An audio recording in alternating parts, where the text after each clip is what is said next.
Do you remember the 177? Aston started with the idea that it would do a track version of that car, a carbon fibre tub with aluminium subframes front and rear, and a front-mounted V12.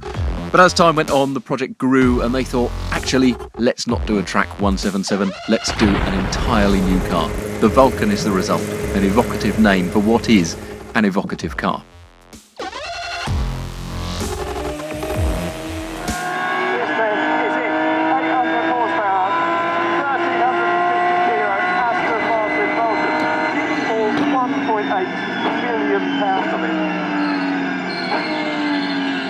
£1.5 million plus local taxes. So it rather depends where you live on how much tax you pay.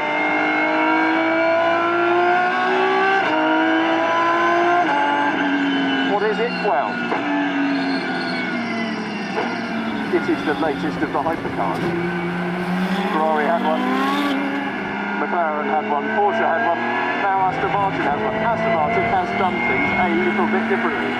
And at the front there is a 7-litre naturally aspirated V12, so none of this hybrid nonsense you get in the McLaren, the Ferrari, the Porsche, just a front-mounted massive engine driving the rear wheels through a 6-speed sequential gearbox. Got to use the clutch to get away, and thereafter can forget all about it. And in a minute, when I dare look at the rev counter, I'll tell you what it revs to.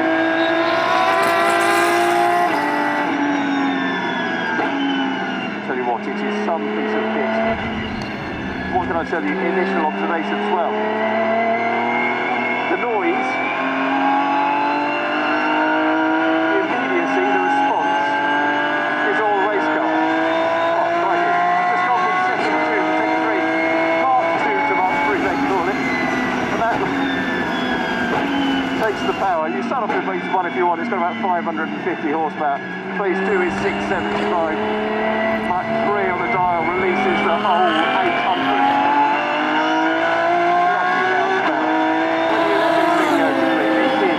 Something else.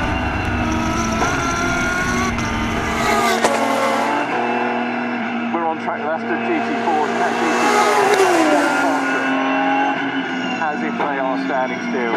Oh, Gordon Bennett, what a machine. How they make a car with this engine. The size of this engine, weigh only 1,350 kilos. Extraordinary, and you can do so much on account of the fact that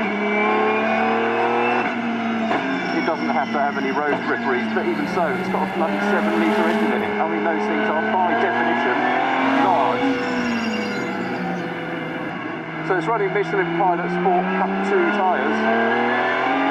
So there's a surprising amount of grip in what are fairly slightly greasy conditions. No gas marina at 30 degrees for us. No. Keep it real. June day, 10 degrees, Silverstone, where it's been hosing down all morning.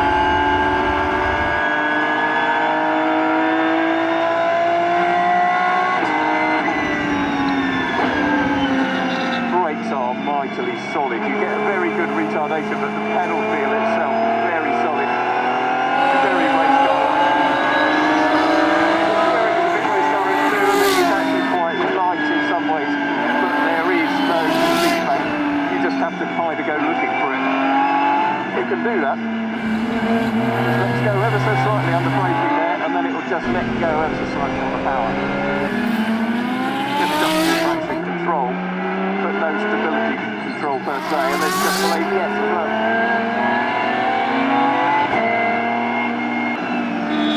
The car's been driven hard and fast for a long time. Oh, it's magnificent.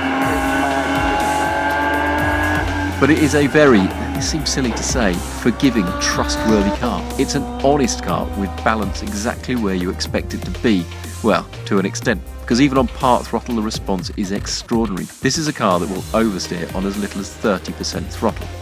The people who have developed it are endurance racing drivers though, so it's no wonder that the Vulcan feels like it'll lap for hours on end.